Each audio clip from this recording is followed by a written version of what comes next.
check if The volume is 100 now. Here also is on maximum. Okay, can you all hear me? Yeah? Yeah. So I would like to introduce keynote speaker and guest of honor, Mrs. Vibha Singh. So ma'am is a seasoned academic journalist and media educator with over 2 decades of experience in teaching journalism and social impact work. She has served as a visiting faculty at several premier institutions across Mumbai, including KC College, Jai Hind College, and Somaiya Institute of Management Studies. Ma'am is a prolific writer and a trainer. Mrs. Singh has authored books on investigative journalism and fake news and regularly contributes to leading publications such as Times of India, Midday, and Free Press Journal. She brings rich industry experience from her time as a correspondent and editor and has also key academic positions including chairperson and examiner for various subjects under University of Mumbai. With strong foundation in political science and journalism and international exposure to academic visits to institutions such as Oxford and Cambridge, ma'am brings a vast amount of experience. I welcome ma'am for the conference by Thakur Shamnar and David College. Our next judging panel, uh, yeah, okay. Viva ma'am, would you like to speak anything? Yes, I Yeah, will definitely. You can few introduce words. your body, ma'am. It's okay. No, no, no, ma'am, please. We would like to hear a few words from you, your side. Should I talk about the conference only, Yes, or it's ma'am, like yes, ma'am, yes, yes. okay, okay, fine. No, I just wanted to put in small this thing only. Do I need to switch on my camera? It's fine, ma'am. You can present it without the camera as well. Okay. Yeah, yeah. So, good morning, everyone. It's like my pleasure to definitely speak on a subject that sits at very heart of India's progress as such. If you look at it, the convergence of social structure and its profound impact on transforming our nation. India, as if we all know very well, has never been a monolithic. From the snow-capped Himalayas to a southern tip of Kanyakumari, we are a mosaic of cultures. And if we look at the changes we have seen, the religion, languages, caste, tribe, and communities, historically, this diversity created multiple social layers. Some coexisting peacefully, others clashing, and still others living in silos. We actually, if we look at it, Pulwama is one scenario which we have just seen it yesterday only. However, in the 21st century, something extraordinary has happened. And these silos are beginning to break down. We are witnessing the convergence of India's fragmented social structure through education. Yeah, one way that is definitely needed is the digital connectivity, which we are seeing, the urban migration, legal reforms, and most importantly, people's awakening to equality and justice. I'll begin with a simple idea, which actually is the theme of your conference, that is convergence. Convergence, in our terms, and when as a journalist, we'll go looking at it, we always looked at it as a media convergence. But when we looked at the social media, social this thing, we actually found out there were lots of distinct elements involved in it. It's the blending of traditional and modern institutions, rural and urban communities, and formal and informal sectors, which I think there'll be lots of discussion which will be happening today. Convergence actually is also not the erasure of identities if we look at it, but the alignment of values, equality, mutual respect, interdependence, and shared growth. So this convergence is visible in many forms. One is simple, which we see it. It's a rural youth who are embracing digital education and startups. In urban professionals, it is a volunteering in remote villages, and in marginalized voices gaining platforms to social media. And we are seeing lots of things which are not accidental if you look at it. The right to education, banning triple talaq, improving inheritance of rights, LGBTQ rights, and panchayati raj reforms, they have actually amplified and marginalized voices and shifted power dynamics. Increased representation of people, like if you look at it in different forms, whether it's women or even at the workplaces, education is slowly changing the power dynamics of all this thing. So if we actually look at it, the internet and the mobile technology have changed the whole platforms. Artificial intelligence, in fact, is actually transiting the geographical barriers, and it's connecting individuals across caste, religious, and religion lines. If I feel personally, because we've been traveling with lots of and working with lots of online communities, what we saw was that these online communities have become a very important source of of social justice. They are advocating social justice, entrepreneurship. They are collaborating across state borders. Technology is actually weaving a new social fabrics. Classrooms, in fact, have become the first site of social convergence today. Earlier, what we used to be talking about was politics was confined to corridors of Delhi, but it is discussed now in classrooms. Most of the tea stalls, WhatsApp groups, we find people talking about things which they were not discussing earlier. The merging of this economies, if you look at it, through the Digital India initiatives, has actually enabled not only the rural community, the farmers are accessing the global markets. A weaver is selling on Amazon. A student is from a tier 3 town is working with a multinational company. This integration actually is turning the India of villages into India of opportunities. Mobile phones, the internet, and digital payments have democratized information and services. A teenager in rural Bihar nowadays can learn coding on YouTube.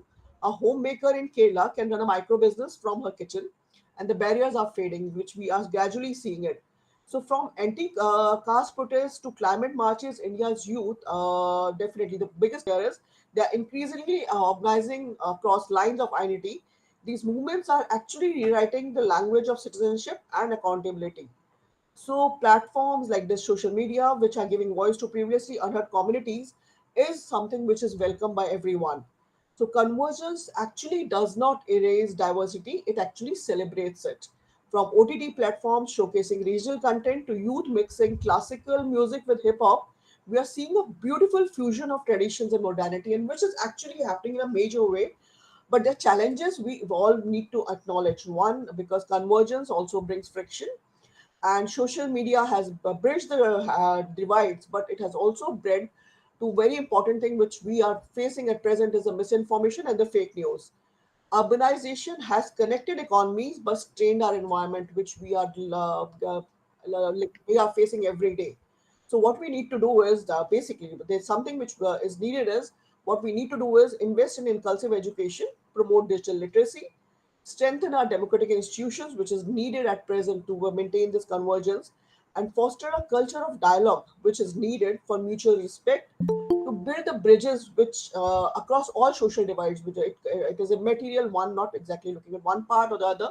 It's all the social divides, and we support the civil society organization and grassroots movements that are working tirelessly to improve promote the social inclusion. So I won't take much of the time. I just wanted to because there's so much of things which are going to happen, and Romani ma'am is going to take you through lots of wonderful aspect of this topic. I only like my main concern as a journalist is definitely the convergence in different forms is going to change our society, and which is a very welcome development for India. Thank you so much.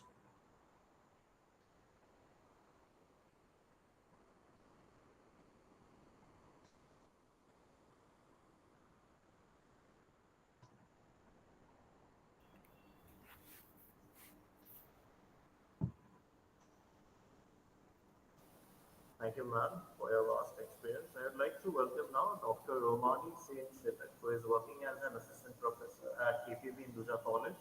So, to talk about ma'am, she is the author of books Public Service Broadcasting in India, a study of Doordarshan.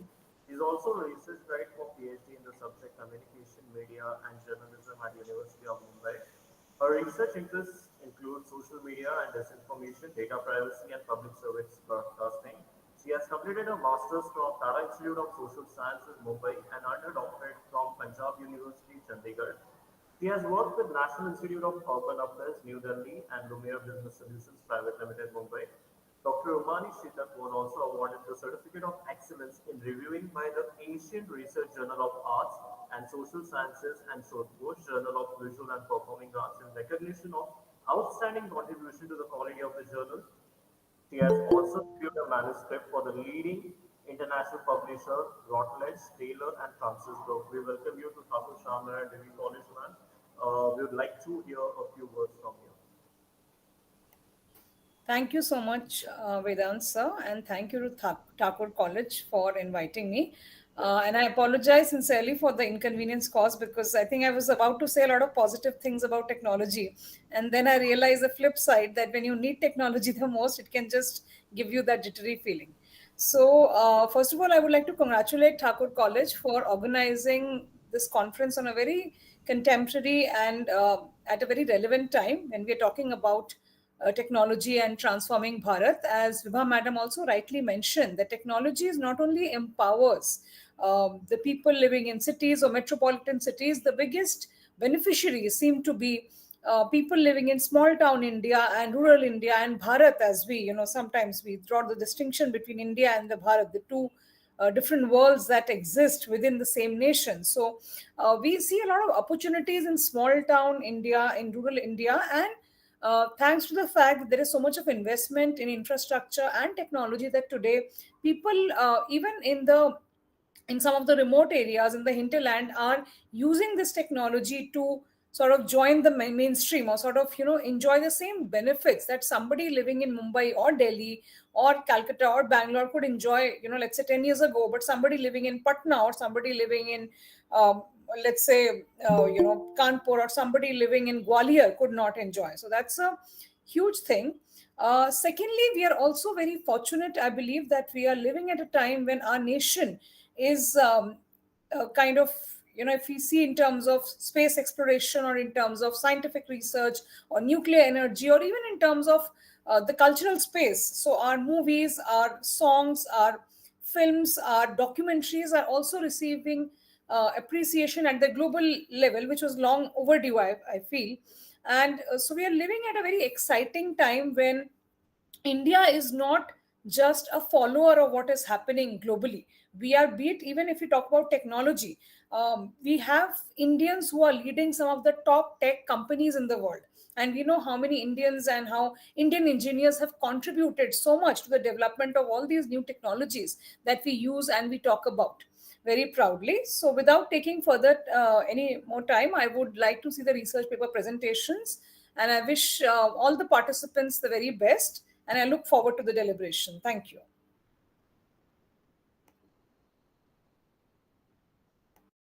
Uh, Thank you, ma'am, for your warm insights. And surely we'll be beginning now with the paper presentation. I would like to congratulate. I would like to thank all the participants who will be sharing their data and to ask experience which they have accumulated. So now we'll be humanities research paper presentation. So participants, please note you will have 5 minutes to present your paper and 3 minutes will be given for Q&A. Your timing will be noted down and please make sure you're giving your best. So for humanities, I would like to welcome our first author, Mr. Pramod Gaikwad, uh, with, and his abstract title is Critical Analysis of Community Radio Stations in Rural Areas of Western Parts of India. Pramod sir, please come online. We'll be sharing your feelings. Pramod sir, can you hear me?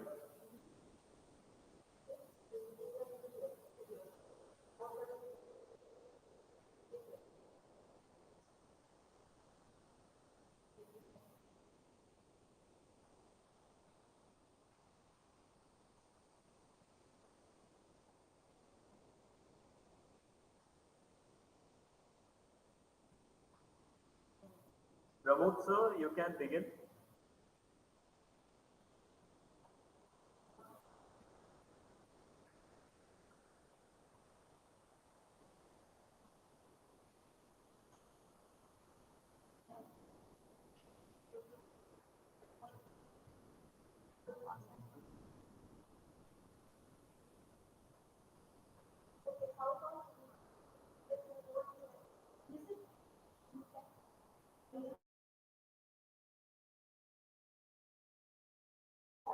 Uh, so a participant, Mr. Pramod Gaikwad, will be presenting after this. We will move forward with Mrs. Preeti Vaishnav. Ma'am, can you hear me? Preeti Vaishnav, ma'am? Yes, sir. Yeah.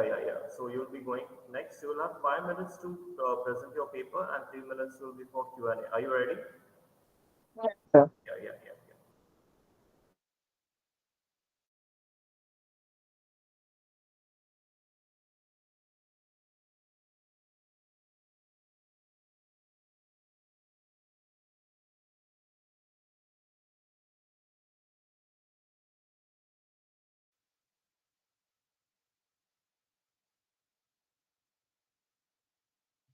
So, good morning to one and all present. Myself, Miss Preeti Vaishnav, and today I am here with my research paper that is narrating the nation's role of humanities in shaping historical consciousness and patriotism. So, next slide, please.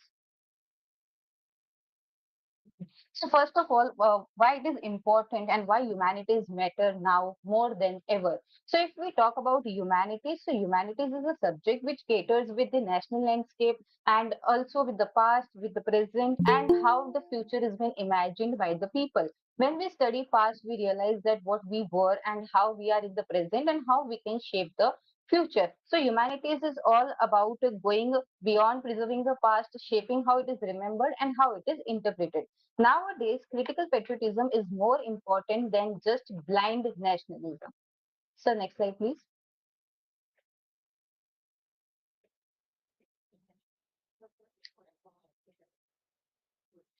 If we talk about humanities, so of course, the most important subject we come across is history. And if we talk about history, so the narratives which has been set as a nation, as an India, so that are different by colonial historiography. It is different that how they framed India as divided and they justified their own rule that why British rule was important in India.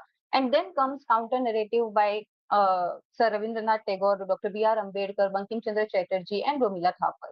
If we talk about present day imperatives, so there are a lot of misinformations which are circulating through social media or through Instagram or through YouTubes and all those things, and which changes that how we imagine ourselves within our country and as a nation. So next slide. If we talk about the core methodology, so I have used here the theoretical components that are colonial historiography, intellectual resistance, post-independence nation building, contemporary media, and how algorithm changes the concept of nationalism in India, ethical frameworks for the patriotism. So next slide. If I talk about literature review, so here there are I have reviewed different narratives like Chatterjee portrays colonial historiography in order to that how they used to justify their own rule. Then Romila Thapar counters that particular approach that no history or let's suppose our past should always be a critical and evidence-based approach, as well as Jyotika Vardi. She says that how cinema can also frame the national unity and national identity. So next slide, please. If we talk about colonial historiography, so here how British rewrote Indian history when they came to India. So James Mill, he divided Indian history into Hindu, Muslim, and then British, sowing the seed of communalism in India. Then Macaulay's education policy focused more on English and taste and blood and color in Indian. So that was the approach which Britishers brought into the India. And then we use that same tool to change this whole narrative. So next slide. So then came Indians who countered these particular voices. So they were Bankim Chandra Chatterjee, who in Anandamath he focused on how the patriotism should be. Then Rabindranath Tagore, his well-known personality. Then Dr. B.R. Ambedkar, R.C. Dattan, Swami Vivekananda. So next slide. If we talk about post-independence nation building, so in post-independence nationalism was framed through curriculum and through culture. NCRT played a major role in justifying diversity, secularism, and democratic value. Although there was also some challenges, for example, in the books, marginalization of Dalits and tribal and women were done. Then through movies, Mother India. Movies like Mother India by Satyajit Ray, they too offered a complex narrative justifying humanities. So next slide.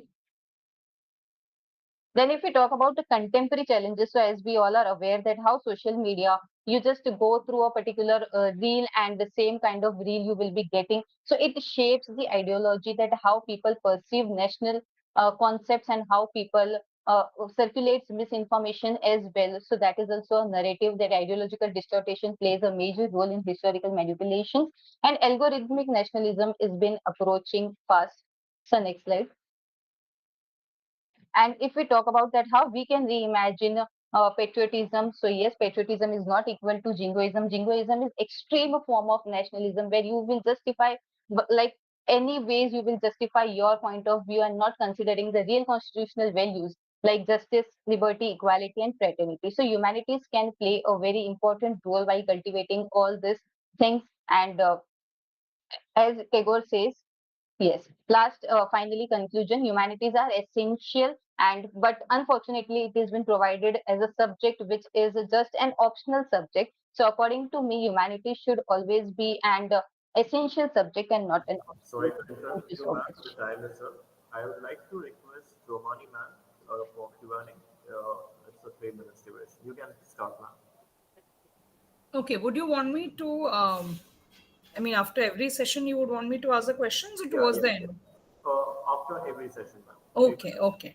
Yeah. So, Preeti, madam, I think your topic was very interesting and very nice. And I think, especially when we're talking about nationalism, patriotism, and the role that humanities, history textbooks, literature, contemporary literature, films do play a very important role.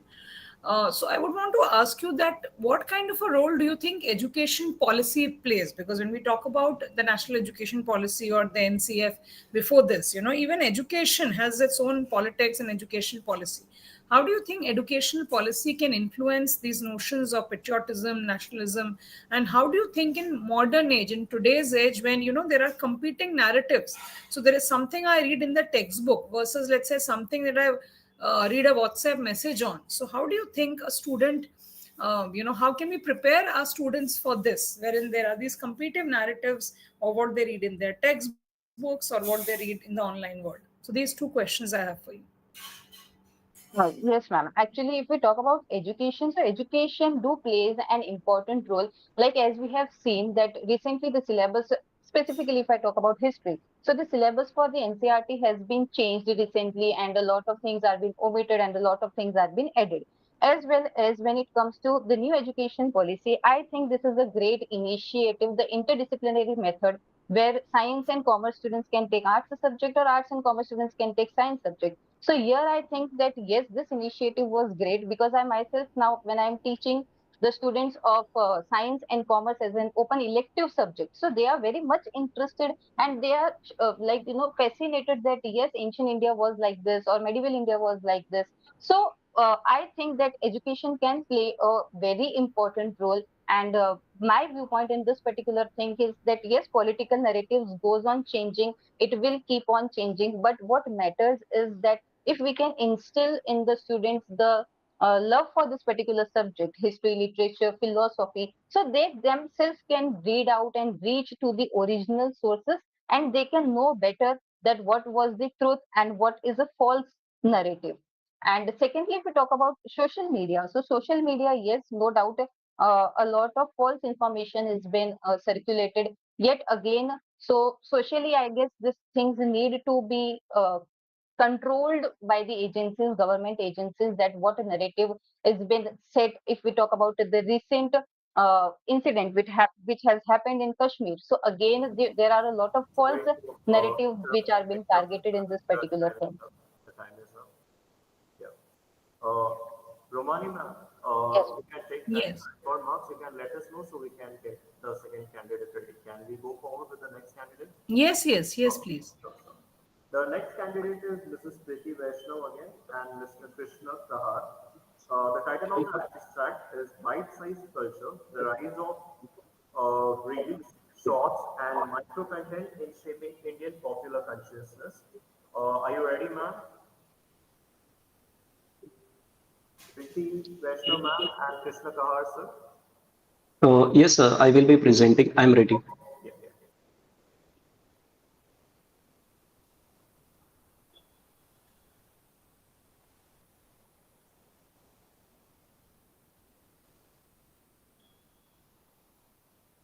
Your time starts now.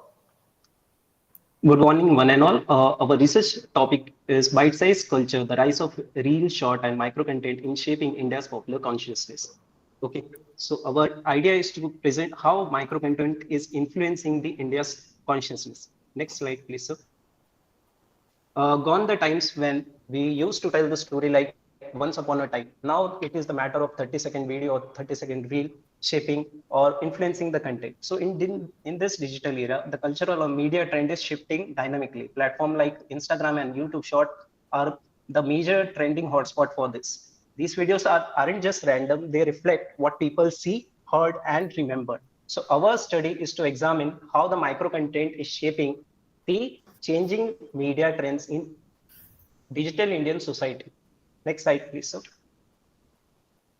Okay, so we have evaluated past work on this particular topic. Srivastava discussed how the short videos offers regional creativity and often get trapped in trend-based repetition.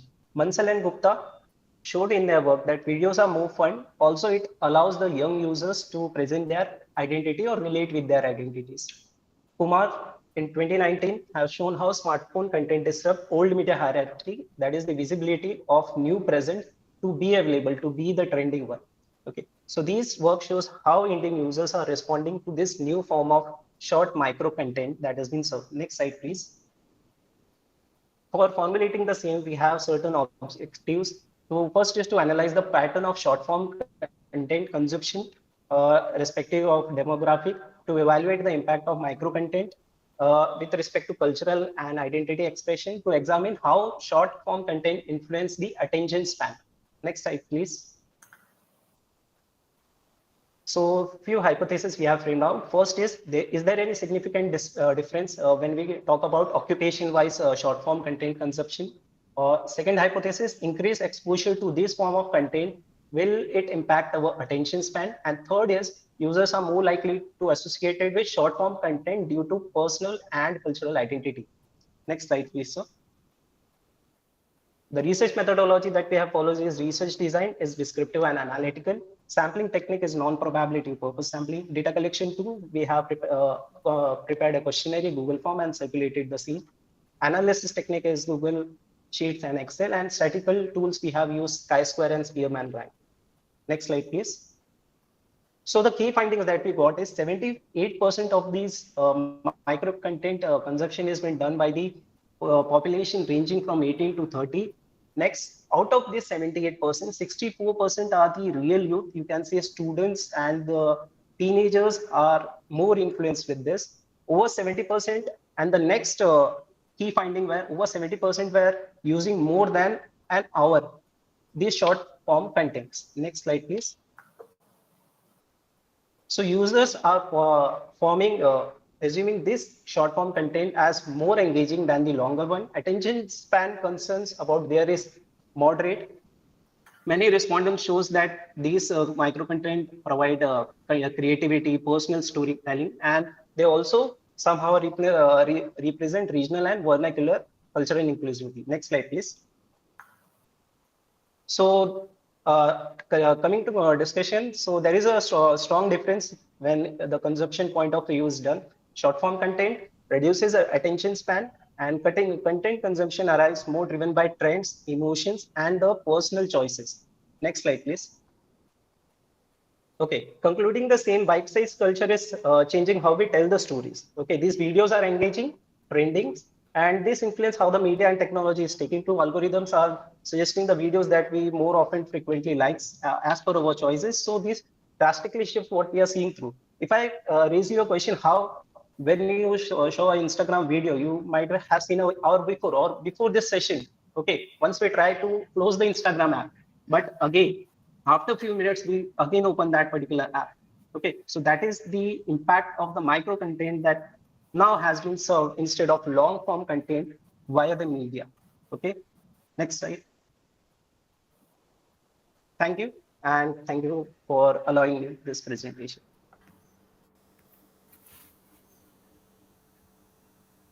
Okay, thank you, Krishna Karsa, for your presentation.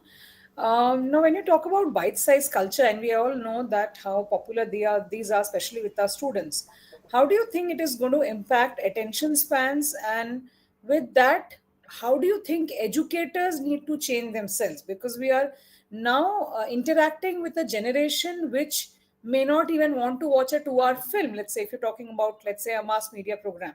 So how do you think that this leading to shorter attention span is going to impact educators, and how can they change when you're talking about students? How do you think they need to adapt to maybe connect better with the Gen Z, which is so much so hooked on to this kind of bite-sized content? Yes, ma'am. The current students that we will deal with is mostly engaged with short form contents. Okay, so whenever we go for a topic, or if they want to find it more interesting or something like that, they only give the attention for a few quiet minutes. As a faculty or from a teaching fraternity, what we can do is provide, go along with the students, go along with this generation, how they first we need to gather their attention using such form of short videos, or you can say short content preparation, so that they get interested into the topics, and then by streamlining them to look out for the more major content that the major topic has been telling about. Also this just using the short form content, we can deliver certain like maths trick and tips, technological tricks and tips, questionnaires, and interview questions, how to prepare for a particular seminar or something. So we can create such videos so that the student can relate to them. Okay, thank you.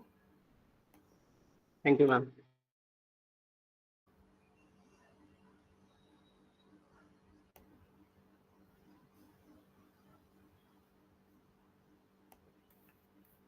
Yes, Vedant sir.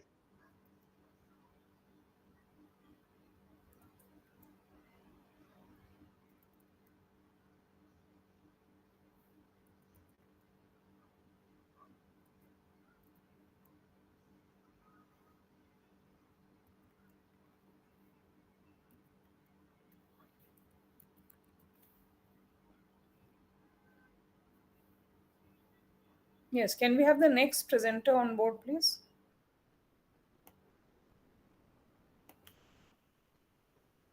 Next, I think, is Miss Neha Chauhan.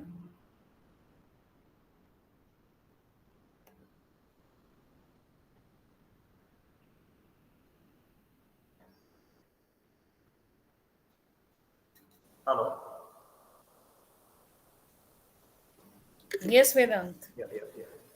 So we'll now be moving forward with the next participant, Mrs. Neha Rajesh Gupte, and her abstract topic is how artificial intelligence affects media jobs. Neha ma'am, are you ready? Yes, sir. Okay, yeah.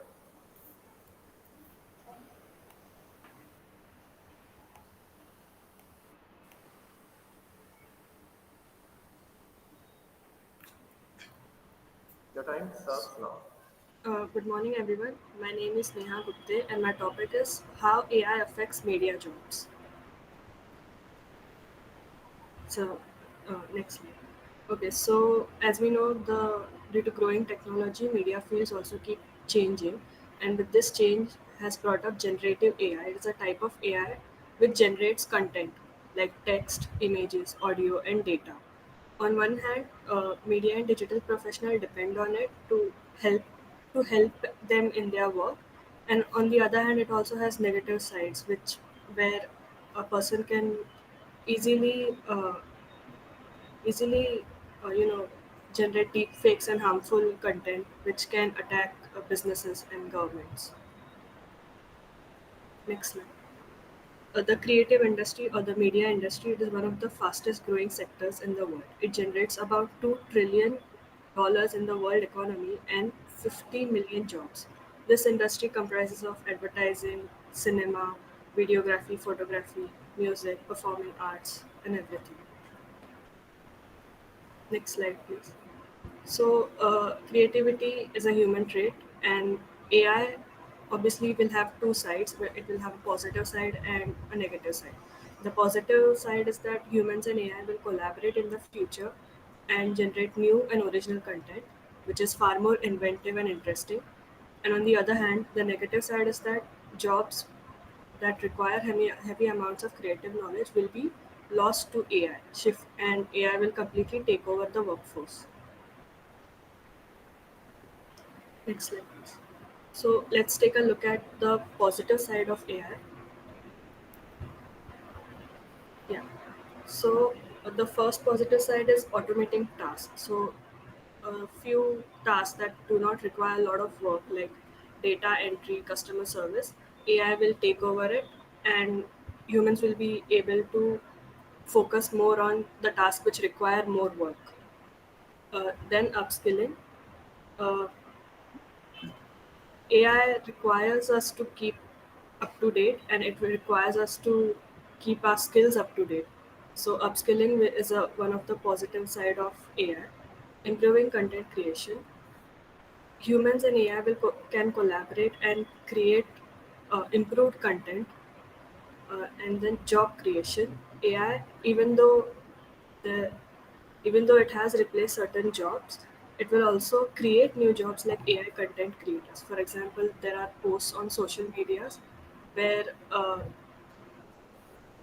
AI generated images are put up. So that also requires a person to do that. So that is a job that will be created by AI. The negative side of AI is job displacement. Uh, as I mentioned before, that jobs that do not require too much human human work, they will be replaced by AI. And there are also certain jobs which do require human creativity. They will also be replaced, like journalism and editors. You can just enter a prompt in ChatGPT, and the whole new content is created by it. So that will be a negative side. There are few ethical concerns where through AI, we can impersonate another person and spread misinformation and do identity theft, and privacy can also be leaked. Ownership and copyright.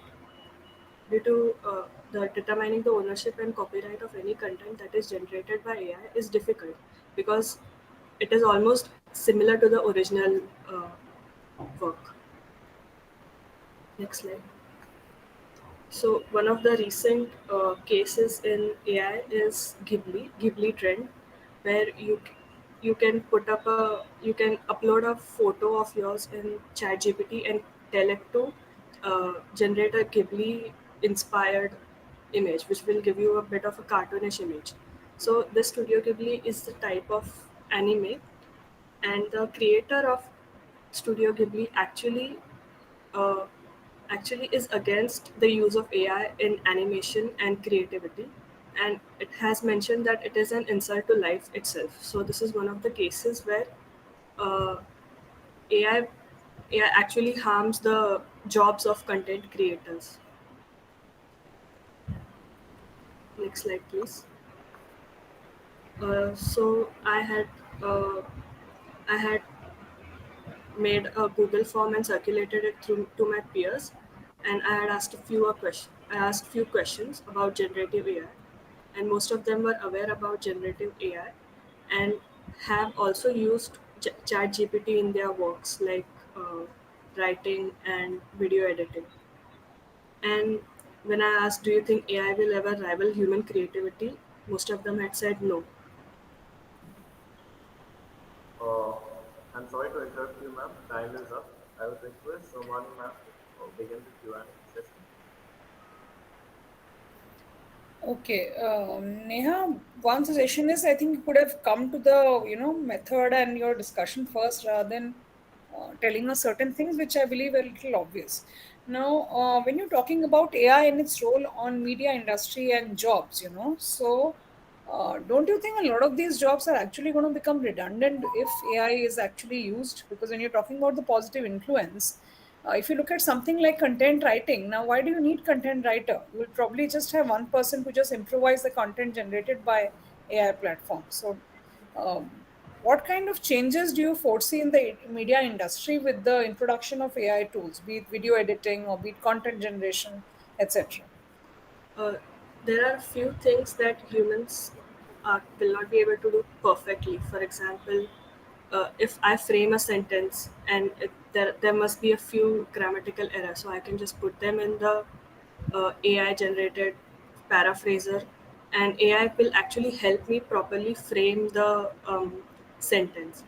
For example, if I want to translate to English, or if I go to another place where I don't know the language and I want to talk to the locals, and I can use the translator and like talk to them in their language. So and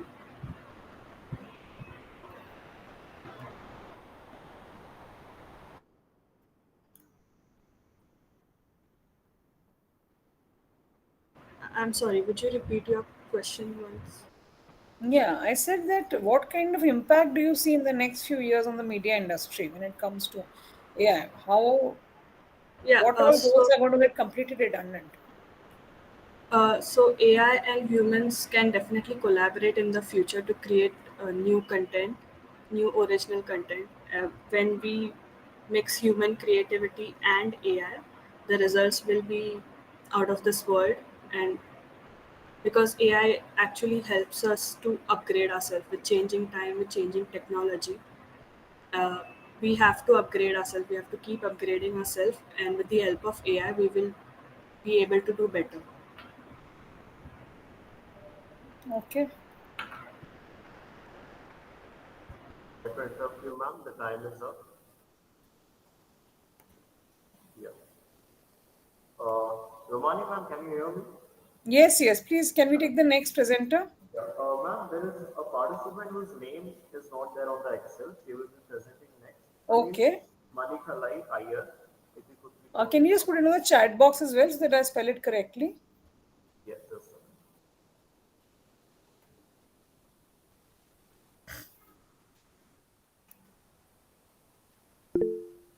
Okay. Okay, fine. I'll add her name to the Excel sheet. Thank you.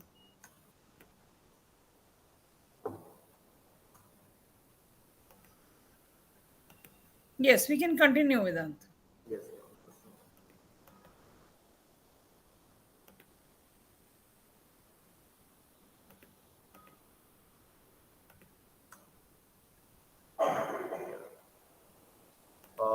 Manikalai Iyer, ma'am, are you ready? Can you hear me, ma'am? Yes, Iyer? yes, yes. I hope you can hear me as well. Sure. Can you all hear me? Yeah. Yes, we can. Thank you so much. You can begin, ma'am. Your time starts now. All right. Thank you for giving me an opportunity here. Um, right now, my topic is how can ecotourism and environmental sustainability go hand in hand. The case in my contention, the content, what I'm contending is Kanu National Park and the cheetah there, which has been extinct and which has been reintroduced to the environment. Environment is, of course, friendly. However, how much of that they are going to sustain? That is one. This paper also lays some combination of India's rich geographical historical content, and we are also looking at Viksit Bharat at the rate to 2020, 2047. Next slide, please.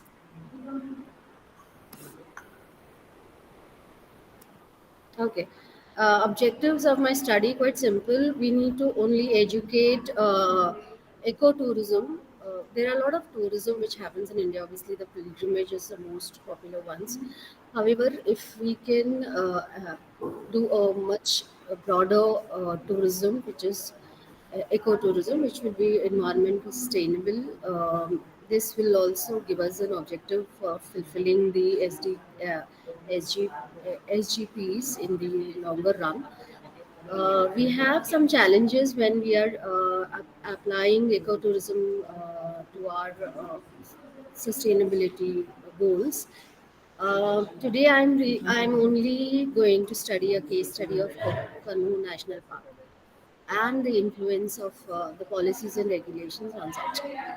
Hypothesis, this is very clear from the topic itself. This is testable, and I have done a primary. Next slide. I've done a primary research which I got 112 responses, and they have already told us, some have already agreed that ecotourism and sustaining the environment where they travel is very important. Some do not know what is ecotourism, and they know that India has rich ecology.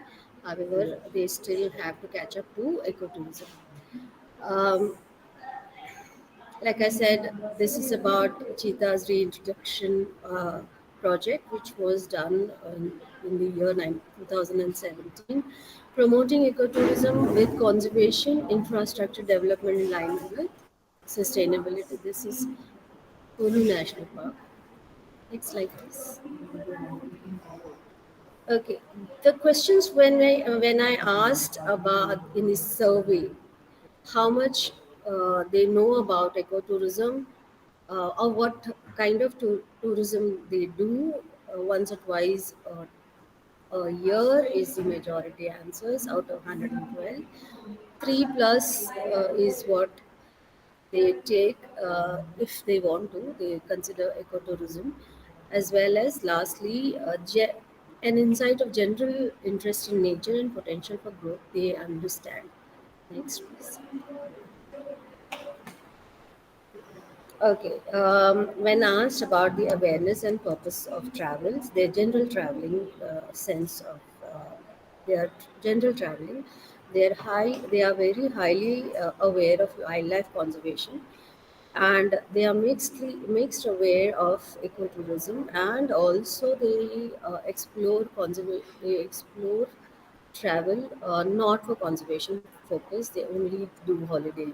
That was the mixed response. Community engagement, the localites, where the tourism is held. Communities benefit from ecotourism. We know that any tourism, the local community is the one where the economy comes to. Then opportunities about for learning about local cultures when you go to some tourism where we learn about the local area. Then we have community-driven ecotourism fosters sustainability. Of course, if community is involved in ecotourism, it will have a longer sustainability and easier goal to achieve. Next, next, please. Role of technology. This Sorry was to a interrupt mixed you, opinion. ma'am. The time is up. I would hand it to Mani, ma'am, for the Q&A Yes. session. ये देखो ये आगे Thank you पीछे so हुआ much. Okay. Yes. So, Ayan, madam, I would want to ask you that what are the challenges that you see in terms of actually sustaining ecotourism? What are the roadblocks? When you're talking about how important it is, all that is fine, but what are the roadblocks? Why do you think that despite, all the like the talk or this increased sensitization, we are still not able to actually have ecotourism, sustainable tourism at many places, especially if you look at some of these hill states where tourists go. And if you go there and if you see there, you see that, all of this is completely torn into shreds. So, what are the challenges according to you? Yeah, to sustain, to maintain ecology, the very big challenge is awareness. Luckily for us, this government is on the double to uh, give the awareness out. The campaigns are out from this government. Second, much needed challenge which we can fulfill is infrastructure. We need to understand that even in tourist places, there should be solar power, greener buildings, waste systems, waste management, like you just said. Waste management is very much lacking. Now we are beginning to understand things. Now, next challenge would be communities' involvement, local shops, local ownership. They need to take a lot of responsibility and ownership of being good to the tourists, and tourists need to also understand that they are there to stay. They are the indigenous people. They need to understand that as well. Technology, we need to integrate tech also, and lastly, policies should be very strong from government, which is happening all the way here. Okay. Thank you. You need to know the findings. Basically, it's challenges are much more than findings. We understand that ecotourism can be a tool for sustainability. However, strong community and infrastructure awareness is required. Through this paper, I got this finding, and Konu National Park will is a positive precedent and needs a good monitoring. I've done a little bit of global understanding of the same ecology in my paper. I would like to interrupt you, ma'am. Time is up. Thank you. Thank you so Uh, much. Romani, ma'am, can we move on with the next? Yes, we can take the next presenter, Vedant. Yes. I would like to welcome Mr. Pramod Gaikwad. The title of his abstract is Critical Analysis of Community Radio Stations in Rural Areas of Western Parts of India. Pramod, sir, can you hear me loud and clear? Yes, yes, yes. Yes, sir. Sure. Just a minute. Am I audible? Yes, you are. Can I start? Yes, please. Uh, Thank you, keynote speaker Romani Senchitak ma'am and Vibha Singh ma'am for having here and judging our the research papers. And my research topic is critical analysis of community radio stations in rural areas of western parts of India. My abstract is community radio stations in India play a vital role in empowering women in rural and tribal areas. Central and state governments have already permitted more than 300 operational community radio stations throughout the nation, especially in north part of India, that is Haryana, Rajasthan, Punjab, Gujarat, MP, UP, Bihar, and Maharashtra. Community radio stations in short form called CRS. So in further, I will say only CRS, that means community radio stations. CRS continually influence the community listeners to mold their opinions, and it also accelerated the workforce of men and women who are mainly farmers and laborers. To underline this, that farmers and laborers, the illiterate and poor people, they are working as an RJ and programming head for the community radio, and they are working on their own issues. They are making certain awareness programs about their rural development communication and certain success stories of farmers and agro-based business also. So the UNESCO says that the radio continues to evolve in the digital age, online radio that is. It remains the medium that reaches the widest audience worldwide. This multipurpose medium can help people, including youth and women, to engage in discussion on topics that affect them and that encourages them. My objectives of research were to analyze community radio stations, CRS initiatives to enhance community participation in radio broadcasting, to study media literacy in rural India, especially western parts of India, and to understand community development through CRS. My review of literature, one from Amit Verma and Dr. Rayaz Hassan, from their case study of community radio, the development issues in Rajasthan, from the Journal of Xi'an University of Agriculture and Technology. So in that, certain radio stations entitled as Waqt Ki Awaaz, Radio Mewat, Sangam Radio, then Radio Vikalp, Swatantra Radio Awaaz, and many more CRS has been developing women entrepreneurship, leadership, communication skills, content creations, and outreach programming, etc. Then hypothesis of my research.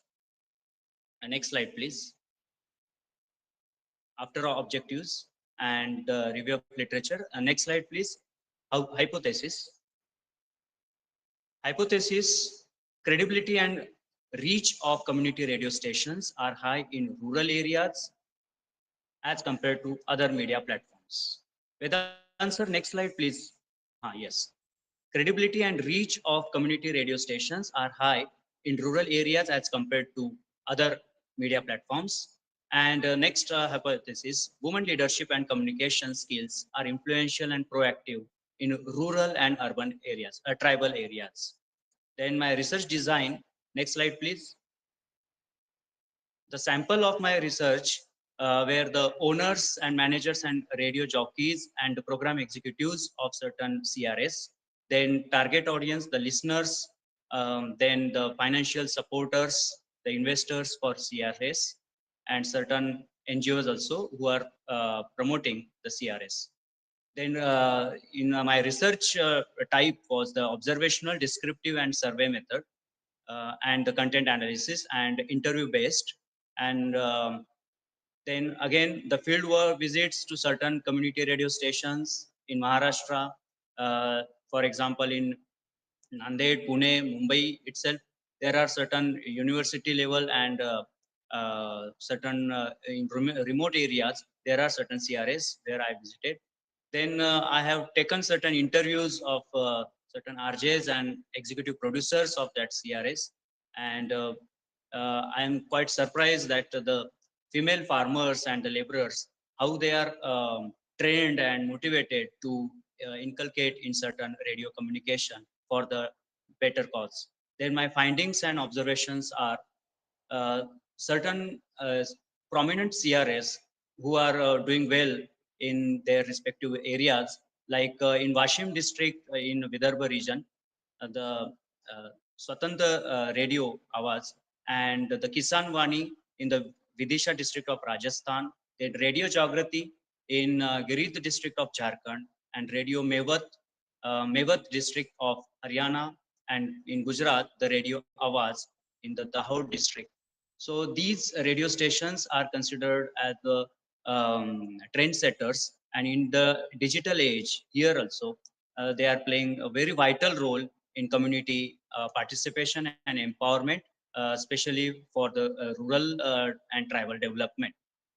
Then I have listened the 10 plus CRS channels uh, from which I got to know the quality content and effective and genuine presentation for the social cause and social reality in true sense. Then my conclusion is, Vedant sir, please slide change. Okay. The Go Green concept, the Go to Villages concept by Mahatma Gandhi, and that really explores the real transforming Bharat. That is the theme of our conference. And the agrotourism and eco-friendly such concepts are really required certain sustainable development communication, which takes place from this easy and very cost-effective medium that is radio. And such glorious concepts really projected well in CRS of rural Sorry, India. I would like to interrupt And you, sir. Sorry, sir, the time is up. I would now request Romani ma'am to begin with the Q&A. Thank you. I'm concluding by Yes. saying that the community radios have the potential to make a strategic contribution to education and social development through participatory process. In last line, I can say that it is a social participation by evolved manpower with the greater effect. Thank you so much. Okay, thank you, Pramod sir. I want to ask you that when we talk about community radio, we always kind of associate community radio with rural areas. So, what do you think that how can community radio be used in the urban context as well? And if yes, how can it be used?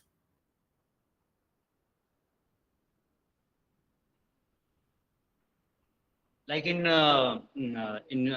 student community, there are certain Vidyavani and Gyanvani. These community radio stations also plays vital role in the educational countrywide classroom. And in rural and tribal areas, such CRS makes them aware about their own issues that is not broadcast in the mainstream radio and entertainment oriented TV channels as such. And even in the digital news portals, we don't find the development concept or the rural angle or the agro angle, or we can say the genuine news knows for their own sake. So community radio stations redefines the radio stations as well for the, we can say it's a people's medium. It is a people's journalism. It is advocacy journalism. And for the social, cultural, socio-political, and socio-environmental development as such, we can say. Yes, ma'am. Okay, thank you. Thank you, Pramod sir. Thank Now, you next so much. participant- Thank you, ma'am. Thank you. Our next participant is Dr. Sunita Sharma, who will be presenting in Hindi. The title of her abstract is शीर्षक अमर खान की कहानियों में सामाजिक यथार्थ का चित्रण वर्तमान जी ma'am, मेरी आवाज आ रही है आपको? जी सुनीता जी, बिल्कुल आ रही है। जी जी Yeah. जी, नमस्ते, मैं डॉक्टर सुनीता। सर स्लाइड आप ओपन कर सकते हैं। वेदांत सर, ठीक है। मेरा नाम डॉक्टर सुनीता है। मैं हिंदी कथा साहित्य में अमरकांत की कहानी दोपहर का भोजन और जिंदगी और जोक, इन दो कहानियों में 21वीं सदी में ये कहानियां कितनी सटीक बैठती हैं, इस पर मैंने अपना शोध पेपर लिखा है। अमरकांत की जो कहानियां हैं वो 21वीं सदी के तीसरे दशक से भी सरोकार रखती है। जहां आज पूरी दुनिया भूमंडलीकृत हो चुकी है, वहीं हाशिए पर खड़ा व्यक्ति आज भी आम बुनियादी सुविधाओं से वंचित है। यह शोध पत्र अमरकांत की इन दोनों कहानियों पर आधारित है।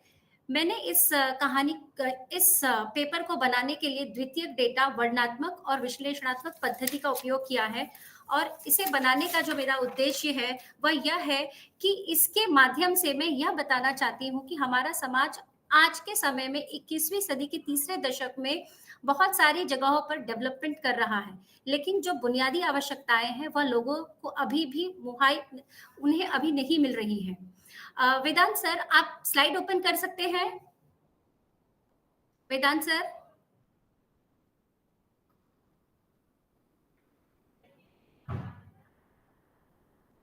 वेदांत सर स्लाइड ओपन करिएगा जी। लेखक का मैं सबसे पहले परिचय देना चाहती हूँ। इनका जन्म 1 जुलाई 1925 में उत्तर प्रदेश के बलिया जिले में नगरा कस्बे में हुआ था, और इन्होंने इलाहाबाद से बीए किया था। इनकी जो पहली कहानी है, can you please change the slide?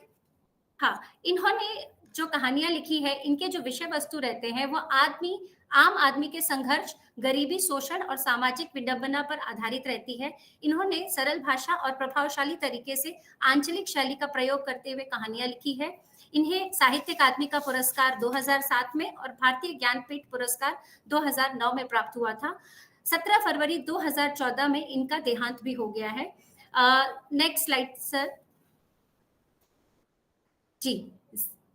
पहले नेक्स्ट, ये कहानी है जिंदगी और जोक। इसका सारांश मैं आपको बताना चाहूंगी। इस कहानी का जो प्रमुख पात्र है वो रजुआ है, जो भिकमंगा है, लाचार है और जीवित रहने की जिद लेकर बैठा हुआ है। ये मोहल्ले में सभी लोगों के चीजों को लाना, उन्हें घर तक पहुंचाना, सारे काम को करता है, लेकिन बदले में लोग इसे मारते हैं और पीटते हैं।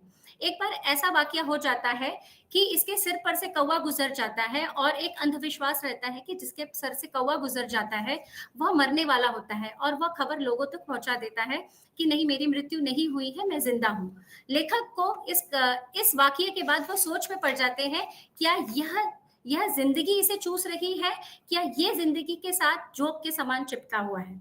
इस कहानी से हमें यह सीख मिलती है कि जीने की जो जिद है वो हमें नहीं छोड़नी चाहिए। Next slide sir. आज के 21वीं सदी में यह कहां तक प्रासंगिक है? नीति आयोग की अगर हम बात करें तो 12.5 करोड़ भारतीय गरीबी रेखा के नीचे जीवन यापन कर रहे हैं। डाउन टू अर्थ कहता है कि 55.6% लोग भारतीयों को भोजन पर्याप्त मिलता नहीं है। और ऑक्सफैम का जो रिपोर्ट है 2023 का, कि हमारे देश के गरीब 50% लोगों के पास 6% संपत्ति है, जबकि अमीर 10% है, और उनके पास हमारे देश की 77% संपत्ति उन्हीं के पास है। Next slide sir. दूसरी कहानी है दोपहर का भोजन। इस कहानी में मुंशी जी प्रमुख पात्र है और उनकी पत्नी सिद्धेश्वरी है। इनके 3 बच्चे हैं। मुंशी जी की नौकरी छूट जाती है और छूटने के पश्चात इनके घर में भोजन के लाले पड़ जाते हैं।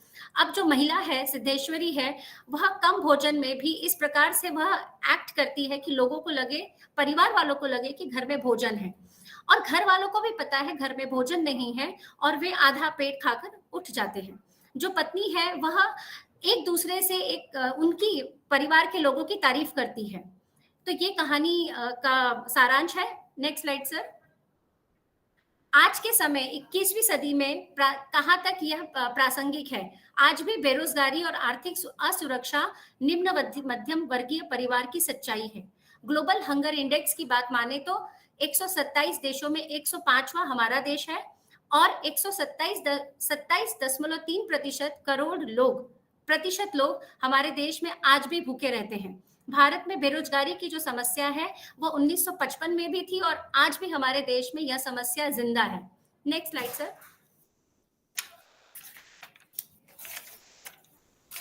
अमरकांत की जो कहानियां हैं, इससे यह हमें समझने की कोशिश मैं कर रही हूं कि 20वीं सदी और 21वीं सदी में यह कहानियां प्रासंगिक है, आज भी है, उस समय भी थी। तथ्यों और कहानियों के गहन अध्ययन के आधार पर यह कहा जा सकता है कि आर्थिक विकास के साथ सामाजिक संवेदना और न्याय भी जरूरी है। ये कहानियां एक चेतावनी भी है, अगर हम बुनियादी समस्याओं की अनदेखी करते रहे तो हमारी चमकदार प्रगति खोखली सिद्ध होगी। इसलिए ये कहानियां आज के युवा पीढ़ी, नीति निर्माताओं और समाज को यह सोचने पर मजबूर करती है कि सच्ची तरक्की आखिर क्या है। सिर्फ 2 मिनट बस, एक सेकेंड। अमरकांत की कहानियां जिंदगी और जोक और दोपहर का भोजन, ये हमारे समाज के गरीब तबकों के लिए एक गूंगी पुकार है जो आज भी अंधकार में जीने को विवश करती है। जहां एक और एआई, स्मार्ट शहर, डिजिटल इंडिया का नारा गूंज रहा है, वहीं दूसरी ओर देश का एक बड़ा वर्ग आज भी भूखा और पानी और रोजगार के लिए रोज संघर्ष कर रहा है। कहानी में चित्रित की गई समस्याएं 21वीं सदी मैडम, आई थिंक हम सबको किसी को भी एक्स्ट्रा टाइम नहीं दे रहे हैं, तो लेट अस रिस्पेक्ट दैट। जी सुनीता जी, आपने जो कहानियों के बारे में बताया और उनको हमारे मॉडर्न डे एज से उनको रिलेट किया, मैं आपसे ये सवाल पूछना चाहूंगी कि जब आप हिंदी साहित्य की हम बात करते हैं, चाहे हिंदी है चाहे हमारे बाकी अन्य भाषाएं हैं, हमारे भारत की जो अन्य भाषाएं हैं, जहाँ तक हम अगर डिजिटल मीडियम की बात कर सकें, आपको क्या लगता है कि क्या वो रीज़न है जिसकी वजह से हम हमारे जो साहित्य है, चाहे वो मराठी साहित्य है, चाहे वो बंगाल का साहित्य है या तमिल का है, जब आप देखेंगे एक बिकॉज आप एक एजुकेटर भी हैं, इसलिए मैं आपसे ये सवाल पूछ रही हूँ, जब इस देश में हमारे बच्चे बड़े हो रहे हैं छोटे एज से, तो वो जो कहानियां पढ़ रहे हैं, तो अगर आप देखेंगे वेस्टर्न ऑथर्स की जो बुक्स हैं वो अवेलेबल हैं, बड़े ही अच्छे फॉर्म में प्रिंटेबल हैं, बहुत ही अच्छे से पैकेज हैं।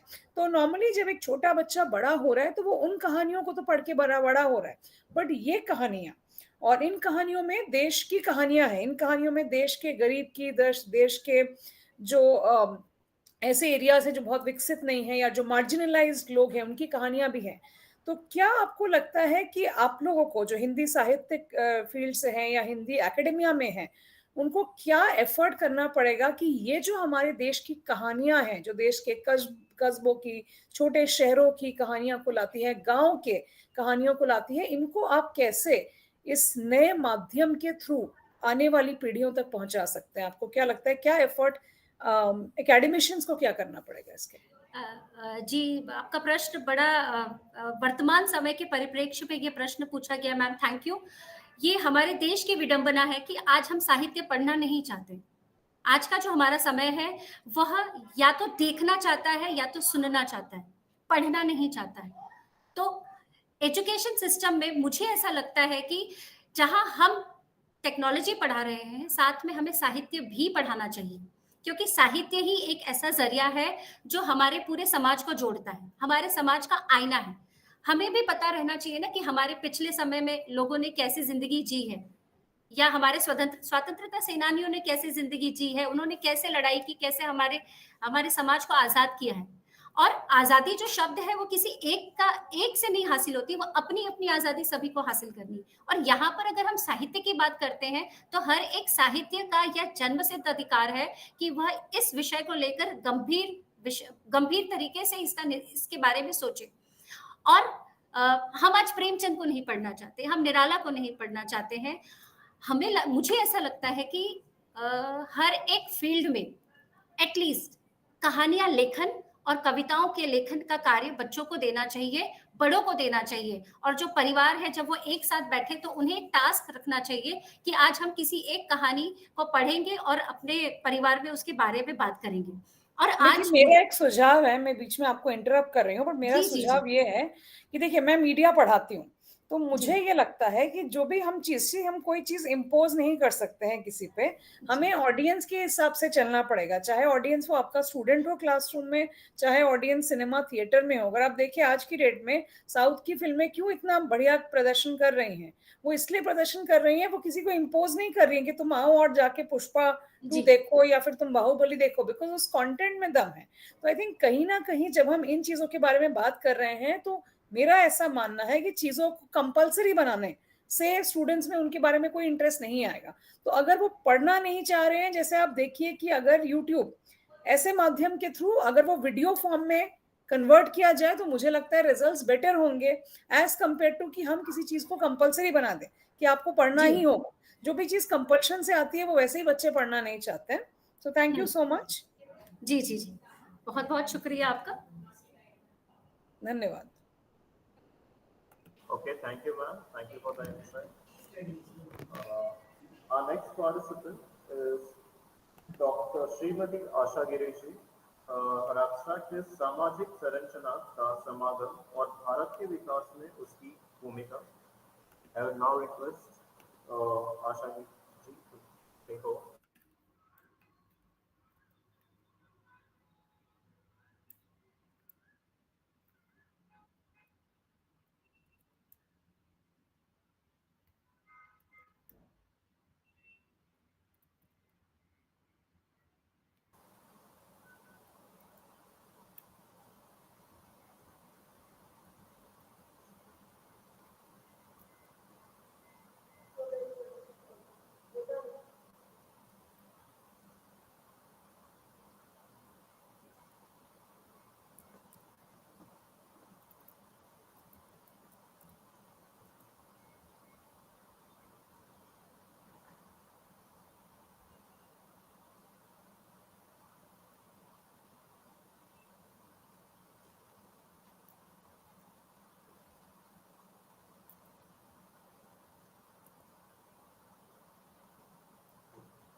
नमस्ते मैम, सभी को मेरा नमस्ते।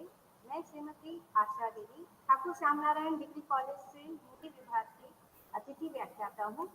आज मैं अपने शोध पत्र सामाजिक संरचना का समागम और भारत के विकास में इसकी भूमिका पर अपनी संक्षिप्त प्रस्तुति दे रही हूँ। भारत एक ऐसा देश है जहाँ जाति, धर्म, भाषा, लिंग और क्षेत्रीयता जैसी कई सामाजिक विविधताएं हैं। ये विविधताएं भारत की पहचान भी है और विकास की चुनौतियां भी। मेरा शोध पत्र इसी बात पर केंद्रित है कि कैसे ये सभी तत्व भारत के ये सभी तत्व आपस में जुड़कर भारत के विकास में योगदान देते हैं। मैंने इस अध्ययन के लिए वित्तीय स्रोतों का उपयोग किया है, जैसे जनगणना आंकड़े, नीति आयोग की रिपोर्ट्स, सरकारी योजनाएं और साहित्यिक सामग्री। शोध में मैंने विशेष रूप से महिला सशक्तिकरण, डिजिटल भारत, शिक्षा और ग्रामीण शहरी समन्वय पर ध्यान दिया, जैसे बेटी बचाओ बेटी पढ़ाओ, उज्ज्वला योजना, डिजिटल इंडिया और नई शिक्षा नीति, जैसे पहले समाज के सभी वर्गों को ये सब जोड़ने में मदद करी। परंतु आज भी जातिवाद, लिंग भेद और आर्थिक असमानता जैसी चुनौतियां बनी हुई है। इसलिए मेरा निष्कर्ष यही है कि यदि समाज के हर वर्ग को समान अवसर और सम्मान मिले, तो भारत एक समरस और प्रगतिशील राष्ट्र बन सकता है। धन्यवाद।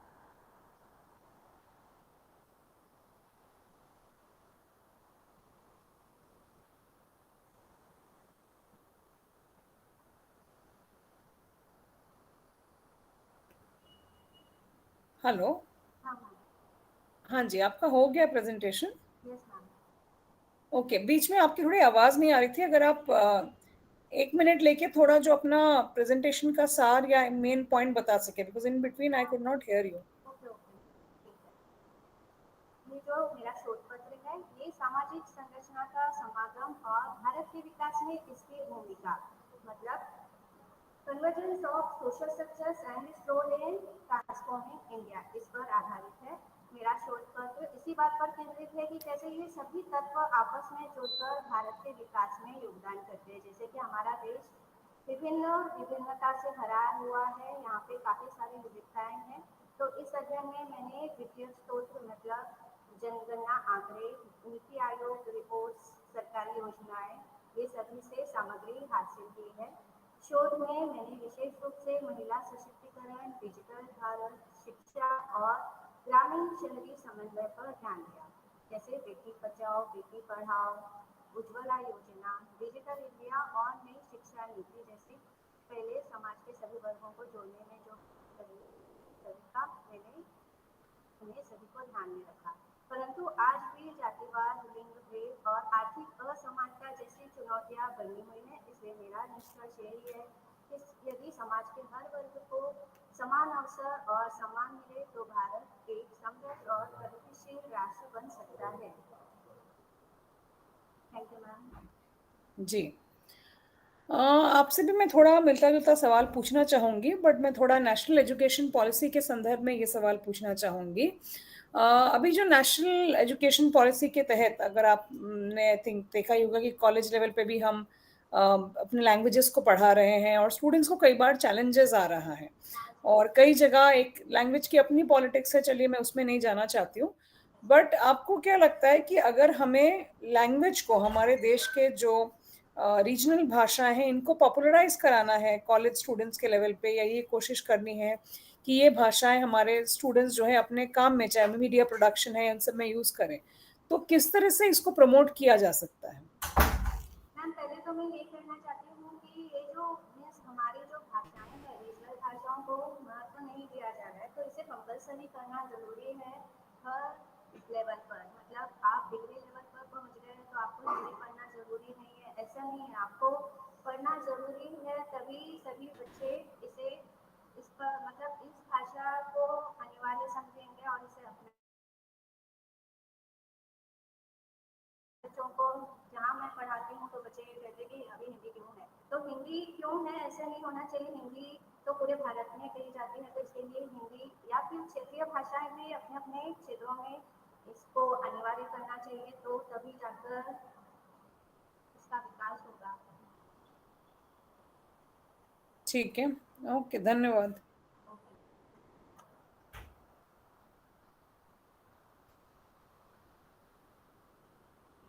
Thank you, ma'am, for an amazing session. Now, I would like to request our guest speaker, Mrs. Viva Jain ma'am, to take forward our keynote speaker. Viva ma'am, can you hear me properly? Yeah, I can hear you, but am I audible? Because I. Yes, ma'am, you are audible. Romani ma'am, so Viva ma'am will be taking a session, and she's not a participant; she's a keynote speaker. Are there Uh, any more participants for paper no, presentation? one more, ma'am. They will be presenting after Viva ma'am. If Okay, okay, No, okay. without, One we minute. can do without. just a We can minute. do one thing. We can take over that presentation, because let Romani, because mine is a technical presentation. We can do it later on. Okay. So So now I would like to yeah, you request. can invite her, because yeah, that's not an issue. Okay, just a minute, ma'am. So we'll go forward with our last participant, Mrs. Neha Chauhan, ma'am, and the title of her abstract is "Storytelling in the Digital Age: Creating Content That Connects." Neha, ma'am, can you hear me?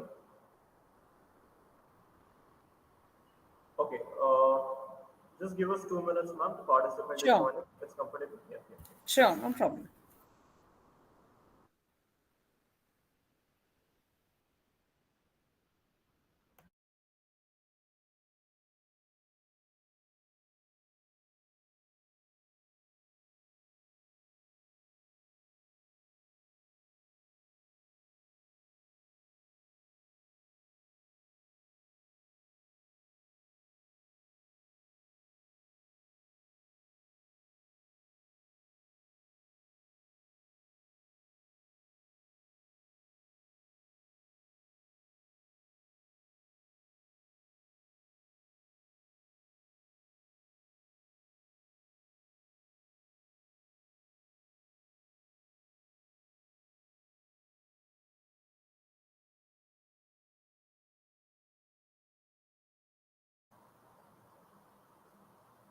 The participant is joining, ma'am. Just a minute. I repeat again, our next speaker is Mrs. Neha Chauhan, and her title of abstract is Storytelling in the Digital Age, Creating Content That Can.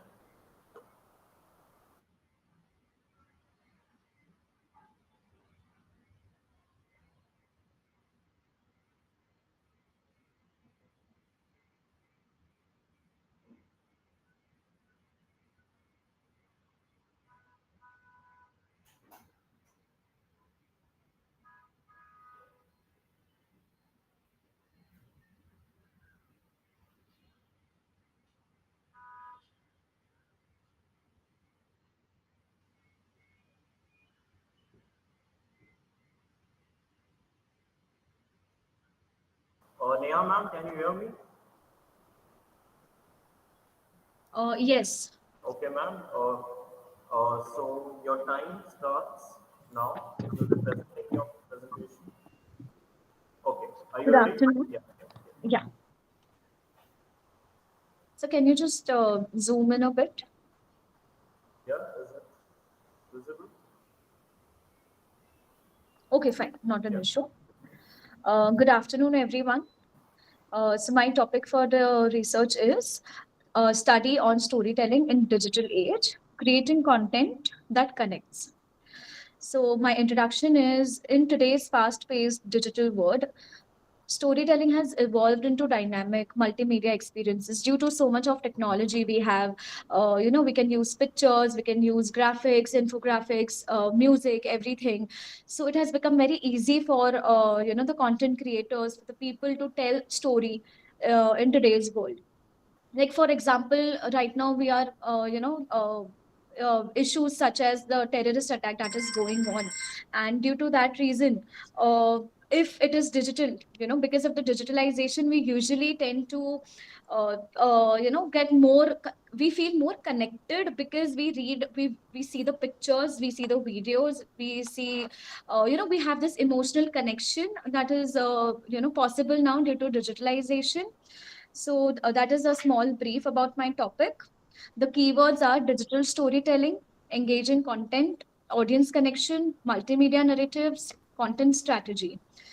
The main objective of my research is to analyze the key elements and strategies that contribute to effective storytelling in the digital age, to explore the role of audience, interaction, and data analytics in shaping and optimizing digital storytelling. For example, in today's world, like, if we talk about the terrorist attack that has happened in Pahalgam, how it is easy to connect with people, to talk to people, to get you also get different sides of the story. You just don't have to listen the story from one angle, or you get the feedback, positive or negative feedback. It's easy to connect with people. And because of the visual, because of the pictures, because of the videos, the graphics, the animations, it is very easy. Now, if it was the old method, the traditional methods, like we used to just write and speak the stories in a certain way, it was not very effective. It is not that effective compared to what it is today. Then we also, this is my objectives, the hypothesis of my study. One second. The key elements and strategies of digital storytelling do not significantly impact audience engagement, and the same time, key elements and strategies of digital storytelling significantly impact audience engagement. Second one is audience interaction and data analytics do not significantly influence the effectiveness of digital storytelling. Audience interaction and data analytics significantly influence the effectiveness of digital storytelling. So it was a stratified, my methodology is a stratified random sample of 75 participants. I gathered, it was used to gather quantitative information about demographics.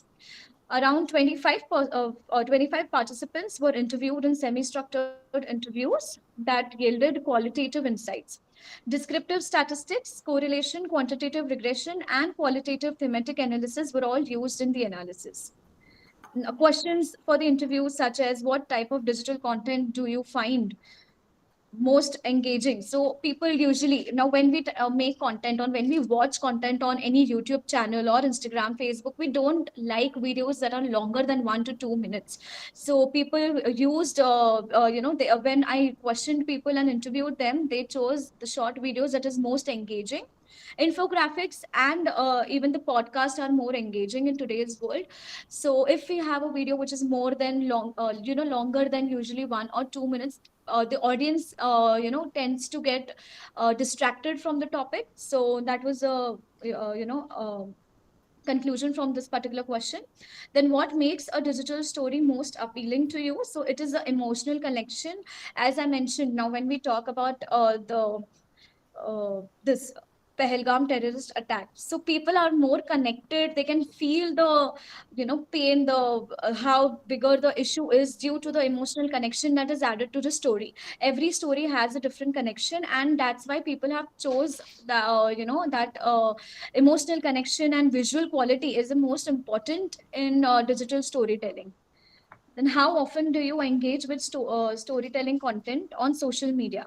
You If we see every day, be it any generation, be it young adults or old people, everyone in today's everyone is there active on social media platforms, be it Facebook, LinkedIn, Instagram, or anything. And I'd like to such interrupt you, apps ma'am. have. Sorry, ma'am. The time is up. I will now request Okay, Romani so I'll ma'am. just conclude in a minute. I'm so sorry. The conclusion is combines. One second. Yeah, multimedia formats combines video, audio, images, text, and interactivity, wider audience reach. It has creative and strategic balance, data-driven insights, empowerment, and inclusions. So, Okay. am I audible? Yeah, you're right. I would now request Romani ma'am for to begin with the Q&A. Yes, Vedant.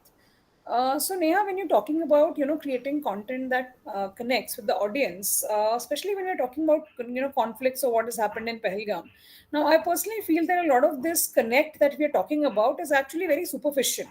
As we saw in the case of Palestine, you had this image, all eyes on Rafah, and everybody was sharing it. Even celebrities who probably don't even know ABCD of Israel-Palestine history. So how do you deal with it that this connect? Because I see a lot of my own students sharing, reels on their Instagram without probably any knowledge of Kashmir's history, and I'm not blaming them for that. But I'm saying there is no attempt for us to understand the context, to understand the conflict. But this is a very fake, I would really call it a fake connect, which happens through these, sharing these Ghibli style images, which does not really make you connect. So it is like we are moving from one event to another. So tomorrow, if we have the IPL finale, and I can guarantee you in 20 days, people will then, move on to that. So is it really connection that we're talking about? Or is it just that, okay, this is trending, everyone is talking about it, so let me also, join the bandwagon effect? What do you think? I think you're on mute, dear. Please unmute yourself. Oh, so I'm so sorry. So, yes, ma'am, I agree to your question. Actually, right, the current generation, if they're only like, I feel personally, I feel it's a disadvantage that most of the people cannot get both the sides of the story.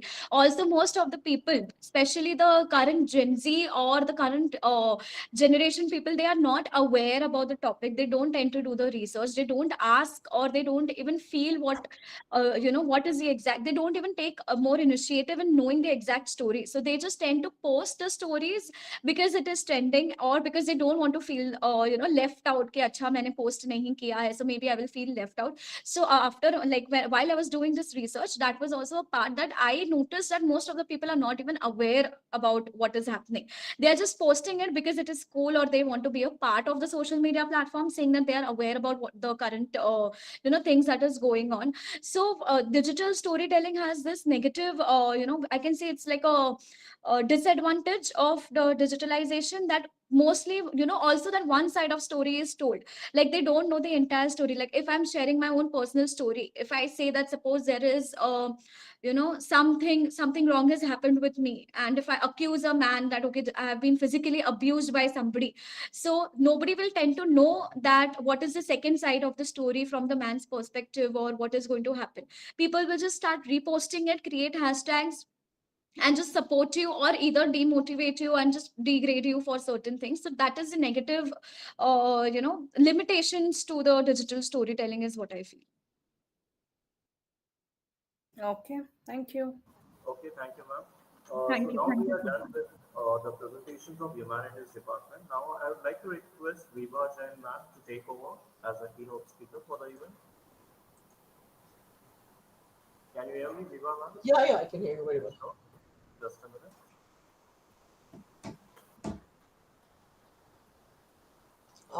Vedant, can we play the PPT, please? Yeah, just a minute, ma'am. I'm not coming out of the camera.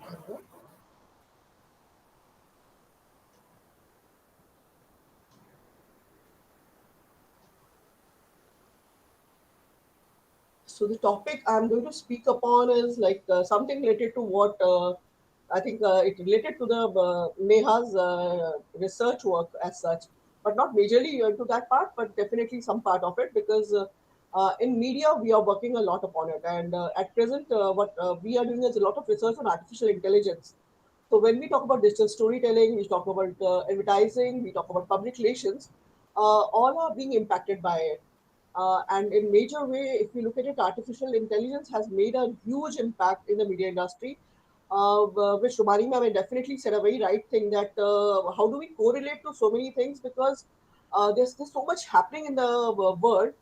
Everybody doesn't know history very well. Everybody is not aware of what is actually happening, and it's not something which I'll say is related to me or as a media person or someone as an academician. Romani ma'am is. Uh, uh, Most of us are actually as much research we do there's so much of it is inside history which we can't actually talk about it also, whether we talk about Pulwama attack, we talk about this latest Pahalgam thing. Storytelling, which she said, definitely has become a key aspect of it, and we looking at as a person who has been into academics and being a journalist for a long time, what I've realized is now the things are changing. When we started on in print media, it was a very different version. We used to do lots of research. The stories were actually done after a story was not exactly, it was not a planted story. It was like actually a well-researched story which used to go in print, and whether it took lots of time or whatever. See, definitely what has happened is now, if you look in a very simple way, media has changed. With that said, you have to go slightly slow. We are just on the emerging technologies only. So now with artificial intelligence, what has happened is now, as it is impacting our in media industry, uh, in journalism, if you look at it, we are using it to augment lots of tasks. We are actually streamlining various tasks. Whether we are replacing many human journalists also on that. There was a hue and cry 10 years back, not 10 years back, exactly 20 years back, when internet came in, and everybody was like, now there'll be no need of journalists, there'll be no need of these professionals, there'll be no need of press. Everything will be done. So everybody was worried. Is the scenario going to change? Yeah, it did change. We saw a major change happening. The emerging technologies like the big data, robotics, IoT, generative AI, these are some terms which we all are using every day. And as media professionals, we are actually into it deeply. Google's Gemini, Anthropic's Claude, DeepSeek's RV, VC model, which is being talked about in a major way. So all these tasks which we are doing in journalism or as my advertising profession or a PR professional, whether it is related to data analysis, whether it is related to content generation, whether it is related to translation, any form, whatever you say, these are actually helping us identify lots of potential with breaking news stories, which we are doing at present. So while AI is offering many benefits, there are also challenges which are related to the biases which are happening, accuracy, the ethical considerations, and the need for there's a need which is actually needed. The way Neha had put it, she had put it the right. The thing was good. Storytelling is definitely has changed when we look at the reels which are coming in. YouTube, definitely the content which we are looking at the YouTube. Yeah, quick. You get the story in one go, like, and then yeah, definitely the connect also happens. The image of that woman sitting with her husband actually gave us that anger. No, this is no, this should not be done, or this is not, this we don't want to happen again. Yeah, these were the things which were being done earlier also when it was a traditional media. But now with content creation, we are using lots of technologies. Now we are actually lots of script writing which is being done, lots of storytelling which is being done, and our news writing also. uh, People do say that we are not using AI tools like Chat GPT or whatever the new tools, but definitely those tools are becoming a handy for everyone, all professionals, for a simple thing, because it gives one a connect. How do you do your job? How you do it effectively? We actually, when we look at, when we are actually creating news also, we don't use it in such a major way, but definitely we use it when we are creating script like AI. Yeah, this one, AI in media and entertainment. When we are, if you see it in music, the music recommendations which are coming to you, AI in music production which is happening with you, film and TV, we are using it for writing scripts, we are editing movies, gaming, AI in game designings and gaming recommendations which we are being given to you, in advertising, the productive analytics which you are getting, the content generation in that, again with the content creation part, the social media analytics. Again, the personalization of your content. In book publishing, we have book designs, layout, editing, and proofreading, which is definitely making a major change in it. Now, when we talk about virtual anchors and influencers, which we are seeing in a major way, some media outlets now actually using AI generated news anchors also. Like China's Xinzhou agency, they are using virtual influencers. Like she's called Lily Milkweed on social media, and she was very effective for a long time. Along with that, we have this visual and audio production. We have images, we have video editing. What we have seen majorly now, because lots of work nowadays is being done not only by sub editors. We, as reporters and everyone, we have to do lots of work of a sub editor also, of a designer also. So now it becomes very easy for us to automate so much of work, like the color corrections when we are making the newspapers, your frame enhancement, even during when we are doing our magazine making also, we are doing using it in a major way, because now the new visual scenes which we are creating, not only in the print media, on the broadcast media, on your online media, those scenes are done very well by AI as compared to, yeah, definitely human touch is what is needed as such. So when we talk about the story of basic background of AI, this is everybody knows about it, but definitely when we are talking about AI, we should be knowing about it. It was in mid 20th century that Alan Turing's Computing Machinery and Intelligence paper in 1950 the thing started. In 1956, Dartmouth Workshop Artificial Intelligence was coined. This word actually was coined that time, and development of early AI programs like the logic theorist. This is a simple history of AI, because from starting from deep learning, which is today, there was machine learning that was 1980 to 210, then the neural networks that is 1990 to 1970. So we can go ahead. Now, when we talk about Google Gemini, Anthropic Claude, DeepSeek's RV V3 models, uh, related to audience engagement and recommendation engines, all of them have been helping us in a major way. So, when we talk about platforms like Netflix, you have all seen it, YouTube, they use AI to recommend content based on your behavior. Personalized content which is being given to you by media companies which tailor your news feeds, video content and ads for individual user using AI driven data analysis. So, we can go to the next slide. So the story is now basically what has been the talk of the town, or everybody is talking about, is Google is pitching an AI assisted news story writer. Again, there's something which is being talked about as a CNET article writing AI is already publishing very dumb errors. So one way we are into it, and the other way we are actually talking about the errors it is creating. Then there's a talk on how newspaper versus the open AI. Should we be going with it or should we be stopping with it? And then how generative AI chatbots responded to questions and factors about the 2024 UK general election became a key thing for one reason, because everybody now was thinking that if chatbots can give us an answer for something which was a deep study earlier, is it an easy thing? So the story goes on with lots of research, lots of things. In journalism, what has happened is now something which is taken over we journalists is also something called the automated reporting. Now, simple things like AI is now writing short stories, fact-based news articles, like financial summaries, which business used to be a big business was a big challenge for most of the reporters. If a reporter didn't know the data very well, it used to be an issue for him. Now, but with AI, the summaries, financial summaries, are coming out very well. The sports recap, that is the biggest thing. Now, but the issue is that the tool is also blurring the line. This picture, all of you must have seen during the Hyderabad thing. This picture was being circulated, and we all were again the connect, which Neha said. This picture, I don't know how many of you know, it was AI generated picture, and lots of like everybody, yeah, definitely we all get carried away by it. But this tool is blurring the line. Now, definitely, it played a very important role, but if it can be used for a positive thing, it can be also used for a negative thing. So fake news detection. So AI is now being trained. What we are looking for it, so we can move it. So basically, these things are the ones which are the positive part of it. Content creation and production, that is automation, efficiency, AI-driven tools, content generation, image recognition, music composition.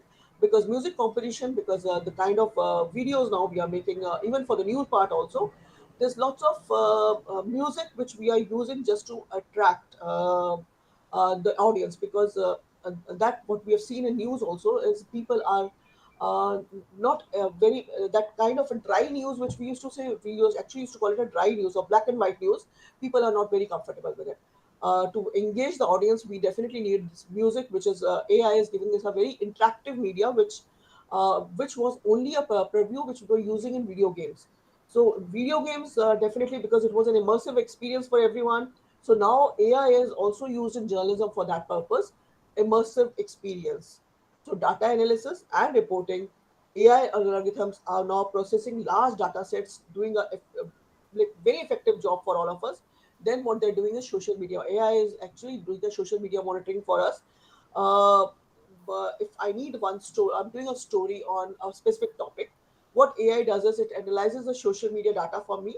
It tracks all the trending topics and identify all the breaking news, which was very difficult for me earlier. A research which I used to be doing, which used to take me weeks, now takes me only 15 minutes. After 15 minutes is a big time, I'm telling you, just 4 to 5 minutes for actually analyzing the news, reaching the news, and then even coming out with a thing that is the fake news. So fake news detection is something which AI is now doing in a major way, and we need to actually work upon it. So we can go ahead. So content creation, I've talked to you about it. Netflix is using this machine learning algorithms to analyze viewing data, while companies like Jukin Media and Storyful use they are using AI to actually analyze the user-generated content, and they are identifying all the potential viral hits which are being done by them. So we can go ahead. So there's this popular approach which the Daily Telegraph is using is they use AI generated images to illustrate many of its opinion columns, and it has become very effective and people are loving it. So we can go ahead. In journalism, I've told you very clearly automated reporting, data analysis, personalized content, fact checking, verification, language translation, audience engagement. That is what AI is helping us in a major way, and we are actually in tune with it now. So we can go ahead. So reporting, I told you, AI is converting a set of related facts into a news report. The language is changed from neutral to casual, but it was, but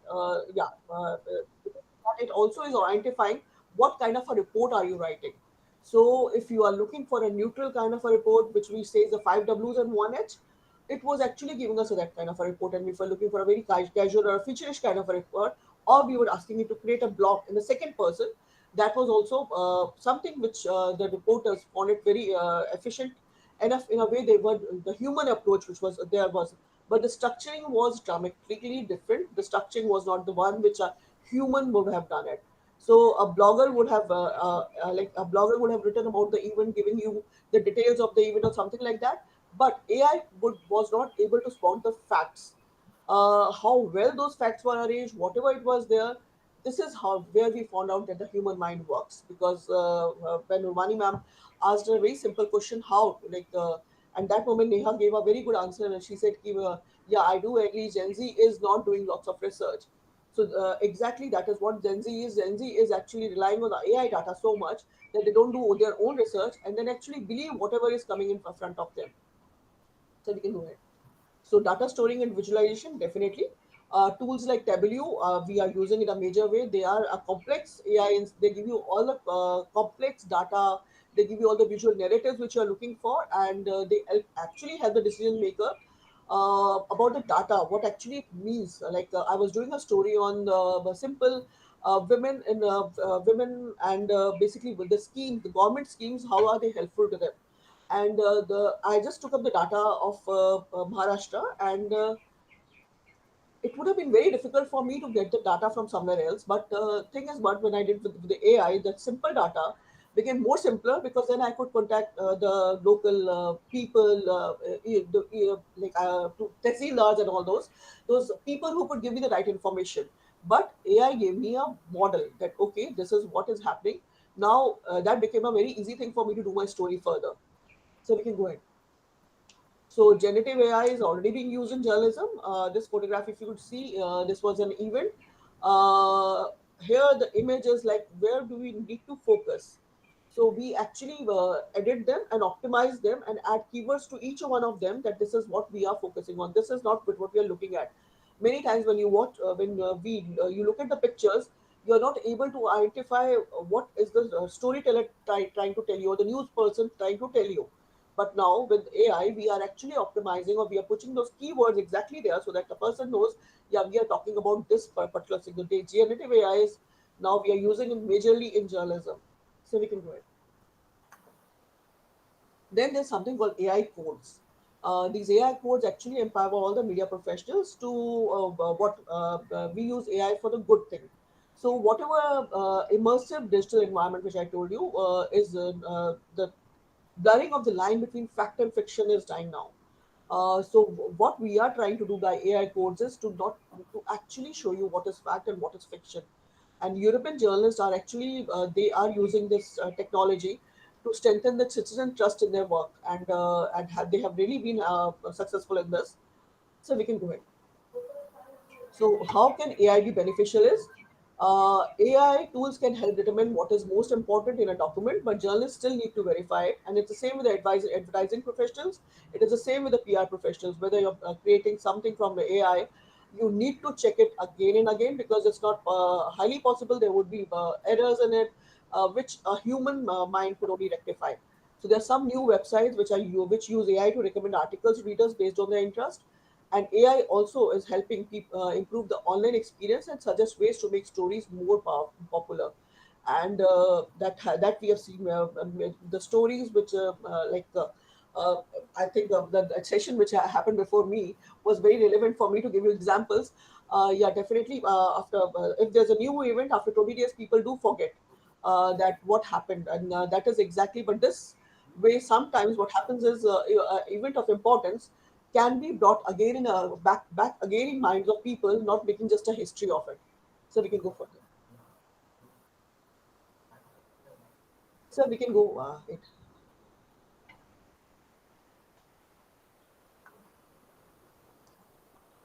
So there's so how does BBC use AI? They use it for translation, they use for transcription and object recognition by computer vision, for example, very simple one. And they have a program called the Spring Watch, which is a part of series of watches program about nature and AI, and it's a beautiful one. All of you can watch it. And it actually there was a beautiful one which I watched. It was like in this AI would was spotting a bird and it has been trained to do that.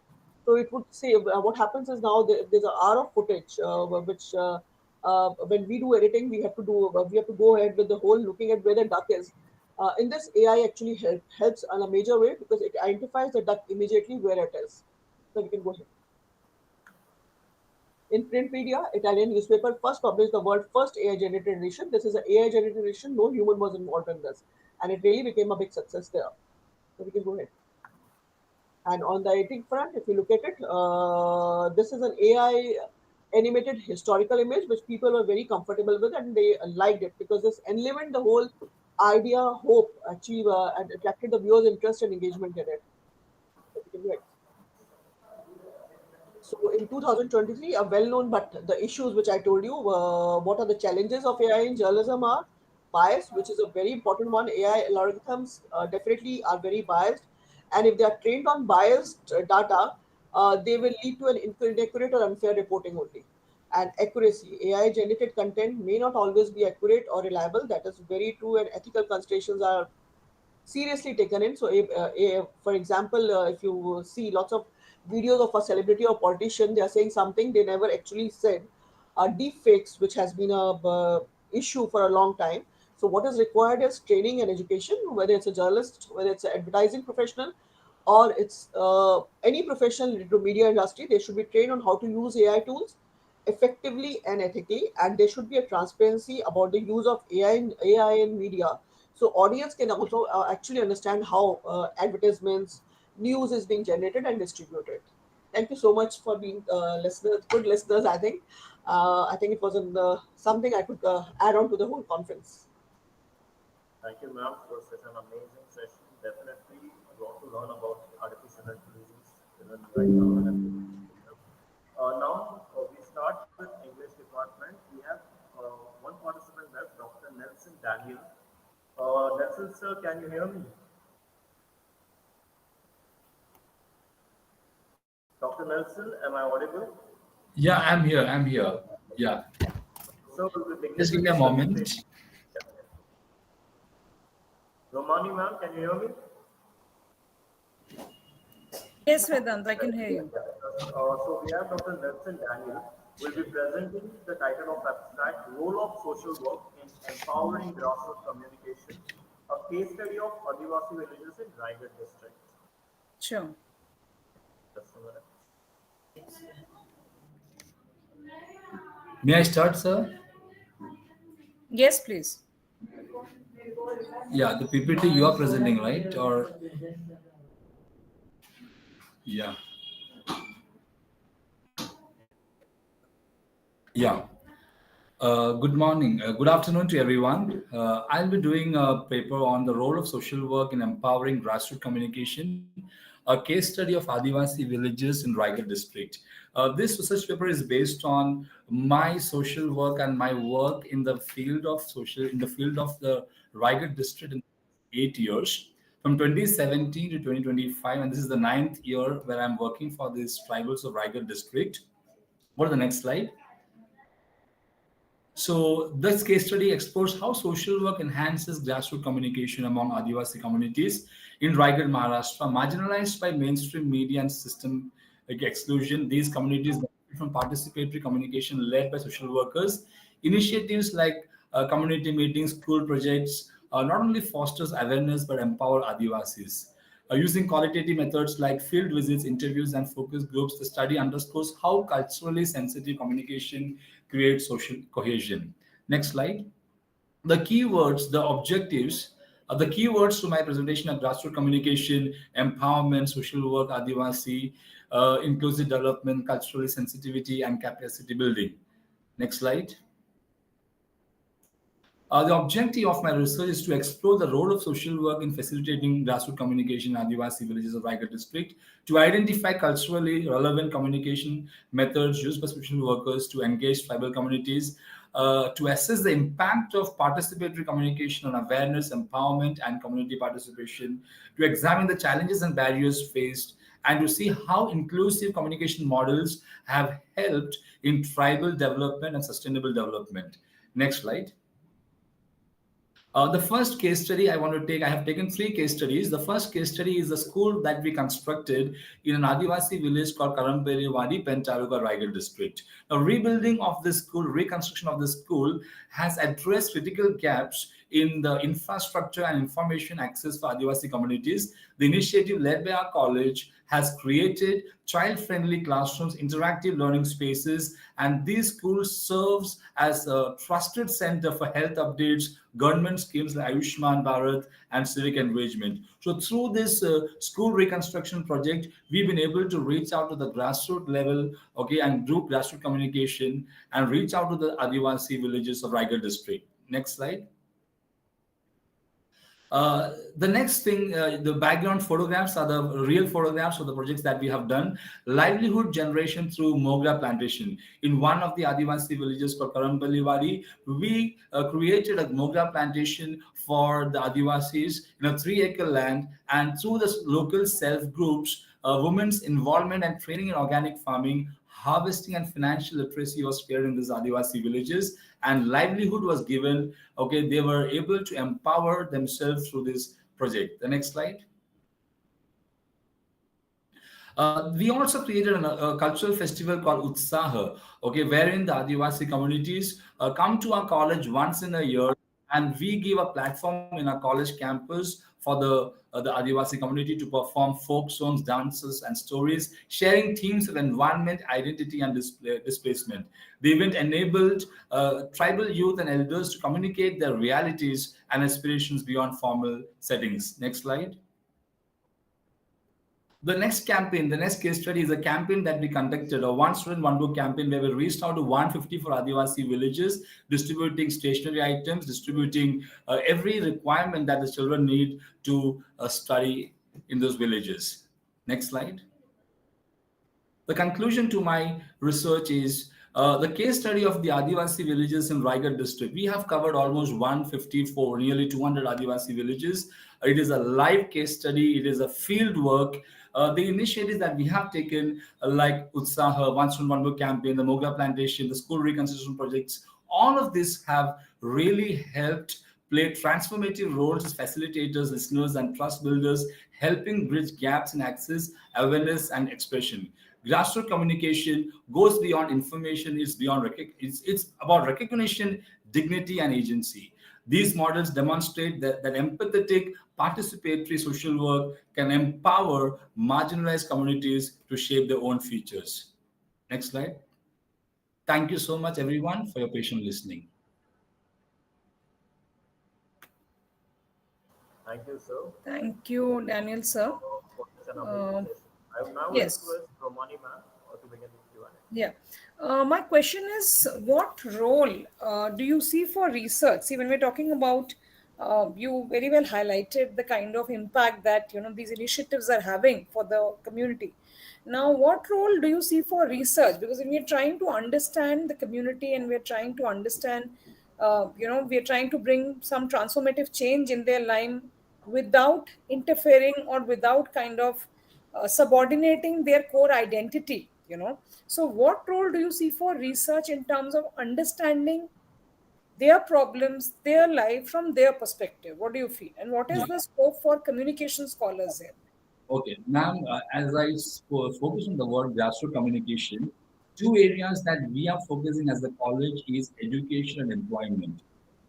So we are creating infrastructures. Okay, we are reconstructing schools, we're constructing schools, and through the schools, we are creating children. Okay, for example, in these Katkeri villages, the villagers they migrate from one village to the other villages in search of jobs. Okay, in search of jobs. So the problem with these Adivasi villages is education and unemployment. So through the education that we provide for these Adivasi villages, the parents stay back in the village, okay, and they are not school dropouts. The parents stay back in the village because they're getting employment opportunities. So I am focusing on the research areas, as in how education and how employment can really make the lives of the Adivasi villages better. Okay, fine, thank you. Okay. Thank you, ma'am. Thank you, everyone. Now I'd like to request Mrs. Asha Giri ma'am to give a vote of thanks. Ma'am, if you would please.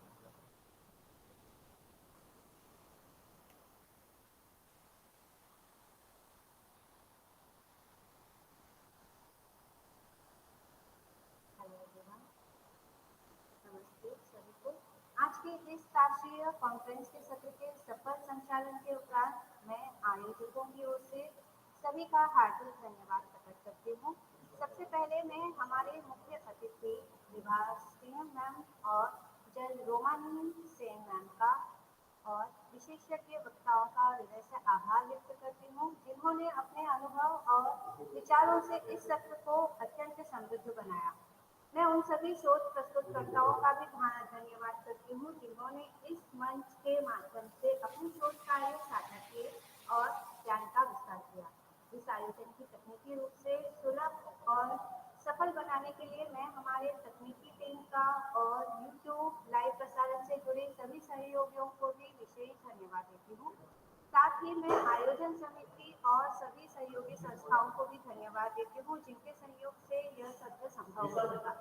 अंत में मैं सभी online प्रतिभागियों और दर्शकों का आभार व्यक्त करती हूँ, जिन्होंने अपने उत्साह और उपस्थिति से इस सत्र को सार्थकता दी। आप सभी का धन्यवाद।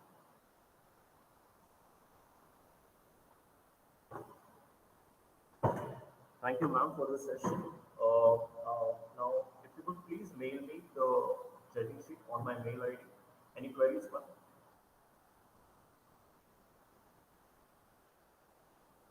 Can you hear me, ma'am? Am I audible? Are we done with all the paper presentations, Yeah, right? we are done. Yeah. Okay. So we can now close this session, right? Conclude the And session. ma'am, you can mail me the judging sheet on my mail. Yes, that I will mail it to you. I've kept it ready. I'll just mail it Thank to you, you. ma'am. Thank you. Yes, Once thank you again. so much. Thanks a lot. Yes, and thank you for being so strict with all the presenters and ensuring that they wrap up within time, because that is something which many of us, that's a very difficult job to do. So well done. Thank you. Yeah.